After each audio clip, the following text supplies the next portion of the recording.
والسلام على أشرف الخلائق أجمعين وعلى آله الطيبين الطاهرين المعصومين المظلومين الذين أذهب الله عنهم الرجس وطهرهم تطهيرا.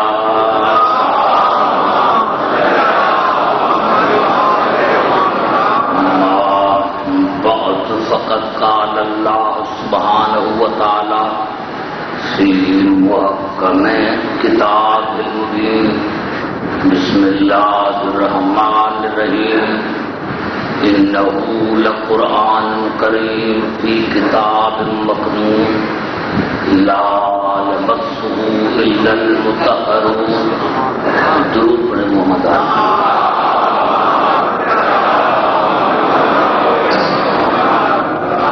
حضرات سامعین. خوش نصیب ہیں وہ انسان جو اپنی زندگی کو مصروف رکھتے ہیں محمد عالم ذکر. سورۃ الواقعہ کی 2 آیتیں میں نے ختم تلاوت کی ہیں. ارشاد خداوند ہے انہ لقرآن کریم فی کتاب مکنون. یہ عزت والا قرآن ایک پوشیدہ کتاب میں سمایا ہوا. عزت والا قرآن ایک پوشیدہ کتاب میں ہے. قرآن خود کتاب. جب قرآن خود کتاب ہے تو یہ اور کون کتاب؟ یہ قرآن ایک عزت والا قرآن. عزت والا قرآن ایک پوشیدہ کتاب میں ہے. لا یمسہ الا المطہرون. اور یہ کتاب اتنا طاہر ہے کہ مطہرون کے سوا وہاں تک کسی کی رسائی نہیں. وہ جو کتاب ہے جس میں یہ قرآن ہے اتنا تو پتا چلا کہ کوئی ایسا ظرف ہے اور وہ ظرف بھی ایسا ظرف ہے اس کو مطہرون کے سوا طاہرون کے سوا نہیں. طاہر کہتے ہیں پاک کو. مطہرون اس میں مفعول ہے یعنی مطہرون وہ ہیں کہ جن کے قریب کبھی نجاست گئی. اب سارے مسلمان بتائیں کہ کوئی ایسا مطہر ہے؟ 72 مذاہب میں کوئی ایسا مطہر ایک مطہر نہیں. یہ مطہرون کہ اس کتاب تک کسی کی رسائی نہیں سوال مطہرون کی. اب یہ کتاب کون ہے؟ معاف کرنا میرے دوستوں میرے بزرگوں قرآن کی طرف چلتا ہوں. یہ قرآن آیا کہاں؟ تو سورۃ شورى میں شاد ہوا. نزل بروح الامین علی قلبک. میرے حبیب ہم نے آپ کے قلب پر قرآن کو نازل کیا. پتا چلا قلب ہے صرف جہاں قرآن آیا. پتا چلا یہ وہی کتاب ہے جہاں قرآن آیا. وہ ہے قلب رسول. اب یہ قلب ہے کیا؟ قلب کی قرآن میں کتنی معنی؟ قلب کی قرآن میں 3 معنی. پہلا قلب یہ دل جو دھڑک رہا. دوسرا سورۃ کہف میں شاد ہوا ان فی ذلک لذکری لمن کان لہ قلب. یہ قرآن اس کو نصیحت کرے گا جس کے پاس عقل ہے. قلب مانے عقل. سمجھ جا رہا ہوں. قلب مانے دل. یہ دل کا ٹکڑا گوشت کا ٹکڑا. قلب کی دوسری معنی ہوئی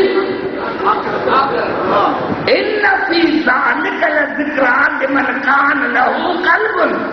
یہ قرآن اس کے لیے نصیحت ہے جس کے پاس عقل ہے. قلب کی معنی ہے عقل. اور پھر ارشاد ہوا سورۃ احزاب وَإِذْ زَاغَتِ الْأَبْصَارُ وَبَلَغَتِ الْقُلُوبُ الْحَنَاجِرَ. جب جنگ خندق میں مسلمانوں نے عمر بن اسود کو دیکھا تو اللہ نے فرمایا ذاقت الابصار وبلغت القلوب الحناجر. ان کی آنکھیں ٹیڑھی ہو گئی اور ان کے روح باہر آنے لگی. قلب مانے روح، قلب مانے جان. جہاں جہاں میری آواز آ رہی، قلب مانے دل، قلب مانے روح، قلب مانے عقل. اب رسول فلان میرا قلب ہو، پتا چلا بطول نام ہے قلب رسول کا، بطول نام ہے عقل رسالت کا، عقل رسول نام ہے روح رسالت کا.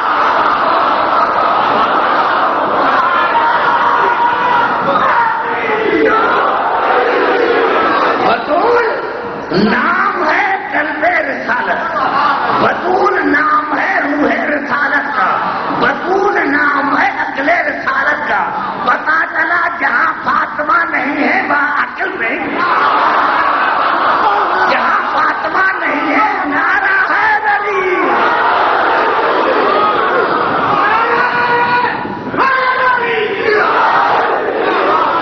اب پتا چلا میرے دوستوں کہ بطول نام ہے قلب رسالت کا، بطول نام ہے روح رسالت کا، بطول نام ہے عقل رسالت کا. ارے جہاں فاطمہ نہیں وہاں عقل نہیں، اور جہاں عقل نہیں ان کو رسول کیسے سمجھ میں آئے گا؟ بھلے بطول کو سمجھ کے بطول کیا، تمہیں بطول ہی سمجھ میں نہیں آئے تو رسول کیسے سمجھ میں آئے گا؟ پتا چلا میرے دوستوں کو قرآن اصل یہ ہے قلب رسول. اور اسی لیے میرے مولا علی نے فرمایا تھا انا حاکم علی قلب محمد، میں محمد کے قلب کا حاکم ہوں، میں محمد کے قلب کا حاکم ہوں. اور کسی نے سوال کیا مولا آپ محمد کے قلب کا حاکم؟ کہا ہاں، کیا فاطمہ محمد کا قلب نہیں ہے؟ پتا چلا علی ہے قرآن کا وارث. اگر قلب رسول ہے فاطمہ تو وارث رسول ہے نفس رسول، وارث قرآن ہے نفس رسول. اگر قلب قرآن ہے فاطمہ تو پھر وارث قرآن ہے نفس رسول. اور یاد رکھنا ایک اور اینگل سے آپ بات کرنا چاہتا ہوں. سارے حضرات پڑھے لکھے لاہور کا مجمع، یہی تو ہماری غلطی ہے ابتدا سے لے کر. بھائی کہ شادی ہے قرآن تو پڑھتا، تو جو بھی قرآن پڑھے قرآن کو فائدہ دے گا. آئیے چاہتا ہوں پھر قرآن سے دیکھیں گے پورا الفاظ ہیں سورت بنی اسرائیل کی. وَنُنَزِّلُ مِنَ الْقُرْآنِ مَا هُوَ شِفَاءٌ وَرَحْمَةٌ لِلْمُؤْمِنِينَ وَلَا يَزِيدُ الظَّالِمِينَ إِلَّا خَسَارًا. یہ قرآن مومنین کے لیے رحمت ہے، یہ قرآن مومنین کے لیے شفا ہے. وَلَا يَزِيدُ الظَّالِمِينَ إِلَّا خَسَارًا. لیکن ظالموں کے نقصان میں اضافہ کرتا ہے. ظالموں کے نقصان میں اضافہ کرتا ہے. پتا چلا ظالم جتنا بھی قرآن پڑھے گا اتنا نقصان ہوگا. یہ قرآن ہے، کوئی حدیث نہیں ہے. یہ قرآن ہے، حدیث نہیں ہے. سارے قرآن پڑھتے ہیں. کیا کربلا میں یزید کے لشکر میں قرآن حافظ نہیں تھے؟ حافظ تو وہی بھی تھے جو یزید کے لشکر میں تھے، وہ بھی حافظ تھے.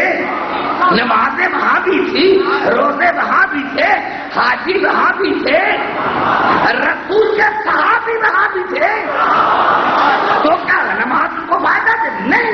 اللہ نے کہا قرآن فائدہ دیتا ہے جس کو مومنین کو، اور مومن کے لیے شفا بھی ہے رحمت بھی ہے. اب جتنے نوجوان ہیں میرے پڑھے لکھے نوجوان، ان سے میری گزارش ہے کہ رات جا کر دیکھنا لغت علم جس کو کہ شفا کی معنی کیا ہے. شفا کی معنی ہے پیاس بجھانا، یعنی قرآن مومن کی پیاس بجھاتا ہے. کسی کو دولت کی پیاس ہے تو دولت دیتا ہے، کسی کو اولاد کی پیاس ہے تو اولاد دیتا ہے. ارے کسی کو حکومت کی پیاس ہے تو حکومت دیتا ہے. یہ ہے قرآن. میں حیران ہوں اسی بات پر، خاص کر کے مولویوں کے بات پر، خاص کر کے شیعہ مولوی یا شیعہ، تو وہ کہلوا نہیں سکتا جو اس حدیث کا قائل نہ ہو کہ حضور اکرم نے فرمایا تھا کہ انی تارکن فیکم ثقلین کتاب اللہ و اطاعت اہل بیتی، میں تم میں دو وزنی چیزیں چھوڑ رہا ہوں اور دونوں کا وزن یکساں ہوگا، ایک قرآن، ایک میری اہل بیت، ایک اللہ کی کتاب اور ایک میری اہل بیت، وزن۔ اب دیکھیں اس قرآن میں کتنا وزن ہے، تو قرآن نے پکار کر کہا ولو ان قرآنا سیرت بالجبال او قطعت بالارض او کلم بالموتى، اس میرے قرآن میں اتنا وزن ہے کہ پہاڑ پر جائے تو ریزہ ریزہ ہو جائے، ہاں مردو پر پڑھا جائے تو کلام کرے، زمین پر پڑھا جائے تو سمجھ جائے۔ اب جب ثابت قرآن میں اتنا وزن ہے تو پھر علی میں کتنا وزن ہوگا؟